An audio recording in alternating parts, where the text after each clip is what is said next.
Good morning church. और उम्मीद करता हूँ कि आज आप उत्तेजित हैं। कल के शीर्षक जो हमने फर्स्ट कोरिंथियंस पहले कोरिन्थियों के दूसरे अध्याय से शुरू किया था, आत्मिक जीवन शैली और हमारी आत्मिक सोच, हमारी आत्मिक पहचान। और हमने 6 पॉइंट डिस्कस किए थे कि अब अनुग्रह के लिए कभी अपनी भूख ना खोना, आत्मिक प्रेरणा ना खोना, राइट, खोए हुए लोगों के लिए प्रेम ना खोना, परमेश्वर को उसके आशीषों के लिए धन्यवाद देना, ये मत बंद करना, ये मत खोना, जो बिब्लिकल धारणाएं हमारी कन्विक्शंस हैं उनको कभी ना छोड़ना, और परमेश्वर की देह कलीसिया के संग संबंध ये कभी ना छोड़ना। ये हमारे कल 6 पॉइंट थे और आज उसके आगे बढ़ेंगे, है ना। अगला पॉइंट है कि रोशनी में चलने में जो आनंद है उसे कभी छोड़ना नहीं। कहने का मकसद क्या है? इफिसियों के 5 वर्स नंबर 8 में लिखा है कि हम रोशनी के संतान हैं, चिल्ड्रन ऑफ द लाइट। इसका मतलब यह है कि परमेश्वर हमसे बातें करता है और उसका वचन हमसे बातें करता है।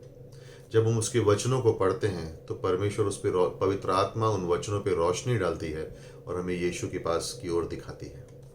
और जब उन सिद्धांतों को अपने जीवन में हम इस्तेमाल करते हैं तो हम यीशु की तरह हो जाते हैं। इन बातों में आनंद है, इन बातों में शांति है। तो रोशनी में चलने की जो आदत है इसे कभी खोना नहीं। जीवन में आनंद और शांति तब आएगी जब हम परमेश्वर की रोशनी में चलेंगे। और इस रोशनी का एक फायदा ये भी है कि अगर कोई क्षेत्र हमारे जीवन में जहां पर हम परमेश्वर की इस दिए गए जीवन में सही नहीं चल रहे हैं तो रोशनी उस अंधकार की जगह को प्रकाशित करेगा। इसलिए नहीं कि हमें दिखाने के लिए कि हमारे अंदर कमजोरियां है या हम बुरे हैं, बट ये दिखाने के लिए कि परमेश्वर के वचन के द्वारा परमेश्वर, आप जैसे हमने कल कहा था, परमेश्वर आपको सच्चाई से शुद्ध कर देगा। तो वो रोशनी ऐसे क्षेत्र दिखाएगी, हमारे एरियाज वो दिखाएगी हमारे जीवन में जहाँ पर हमें सही होने की ज़रूरत है, जहाँ पे हमारा संबंध परमेश्वर के संग शायद सही नहीं है। क्यों? क्योंकि परमेश्वर की इच्छा यही है कि हम उसकी छवि में, उसकी छाप में, उसकी इमेज में यीशु मसीह की तरह बनते रहें। रोशनी में चलने के अंदर जो आनंद और शांति है उसे कभी खोना नहीं। अगला पॉइंट है माफ करने के लिए हमेशा तैयार रहना। माफ करने के जो मौके आएंगे जीवन में उन्हें खोना नहीं, हमेशा तैयार रहो। इफिसियों के 4:32 बहुत ज़रूरत है इस पंक्ति की। आज बहुत सारी माफ़ी देना और माफ़ी को स्वीकार करना, क्षमा करना, लोगों को, अपने आप को क्षमा करना, इसकी ज़रूरत है आज। जल्द ही माफ़ करना लोगों को अगर वो गलती करें तो। इंतज़ार मत करना, शायद वो मौका फिर ना मिले। अगर हम अपने प्राणों में लोगों को क्षमा नहीं करेंगे तो जैसे वो कैंसर के समान है, हमें खा जाएगा, वो हमें नाश कर देगा। माफ नहीं करना किसी को ये एक कैंसर है। जल्दी से माफ करना लोगों को। आप कह सकते हो कि आप जानते नहीं उन्होंने मेरे संग क्या किया। ठीक है, मैं नहीं जानता, लेकिन परमेश्वर जानता है। लेकिन परमेश्वर ये भी जानता है कि आपने क्या किया है और उसने आपको बहुत जल्दी, तुरंत ही माफ किया है। दूसरों को माफ करने में देर ना करना, दूसरों को माफ करने के मौके खोना नहीं, मौके खोना नहीं। ये हमारी आत्मिक पहचान है, ये हमारी जीवन शैली है। संसार में लोग बदला लेने का इंतजार करते हैं, विश्वासी माफ करने का इंतजार करते हैं, माफ करने का इंतजार करते हैं। किसी के संग अपने दिल में कोई बात बनाए मत रखना, दुश्मनी मत रखना, मैल मत रखना किसी के विरुद्ध। छोड़ दो उन बातों को, बोझ हल्का हो जाएगा, जीवन आसानी से जी पाओगे, प्रभु की सेवा आसानी से कर पाओगे, उसकी आराधना आसानी से कर पाओगे। नेक्स्ट,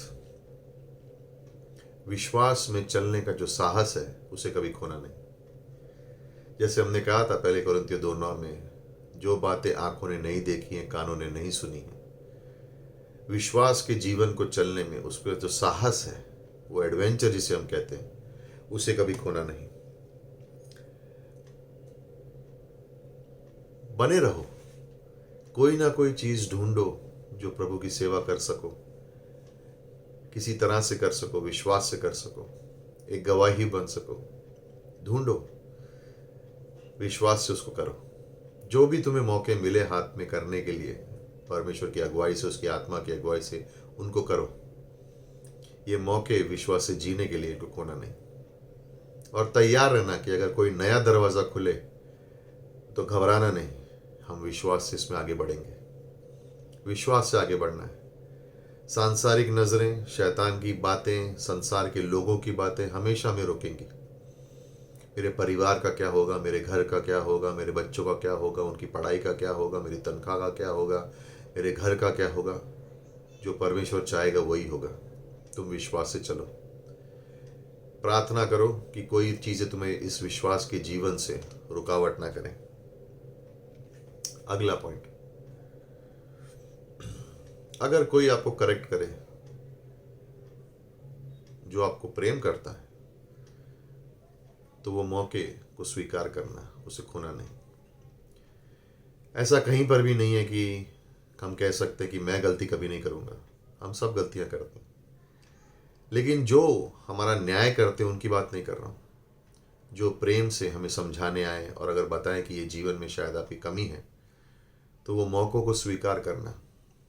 उन लोगों को गलत नज़र से मत देखना या उनके बारे में बुरा मत सोचना। हाँ, अगर आपको न्याय कर रहे हैं और आप पे दोष लगा रहे हैं, मैं उनकी बात नहीं कर रहा हूँ, लेकिन जो लोग आपसे प्रेम करते हैं, आपका अच्छा चाहते हैं, वचन आपको गाइड करेगा, पवित्र आत्मा आपको रास्ता दिखाएगी हमेशा। लेकिन कई बार भाई बहन, पासवान आपको करेक्ट कर सकते हैं, तो जब वो मौके आए उनको खोना नहीं।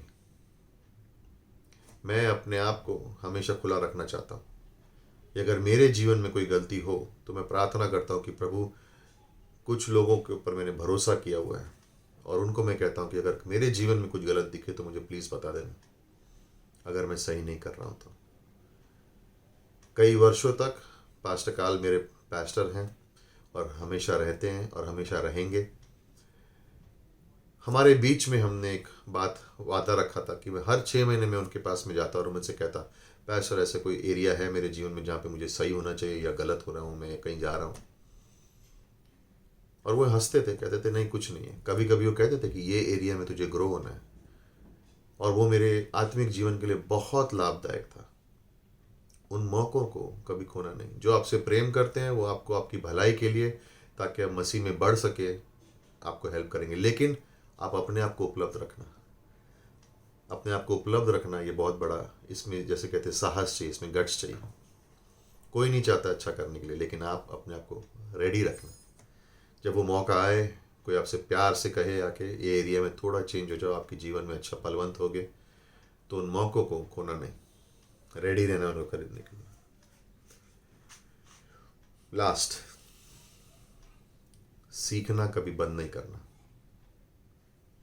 सीखना कभी बंद नहीं करना।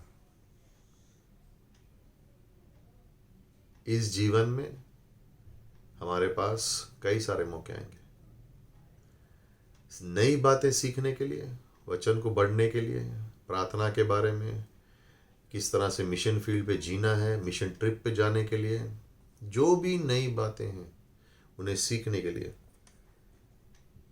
वो मौक़ों को खोना नहीं। पवित्र आत्मा आपको मौके देगी, पवित्र आत्मा आपको मौके देगा कि नई बातें सीखने के लिए, ताकि आप बढ़ सकें।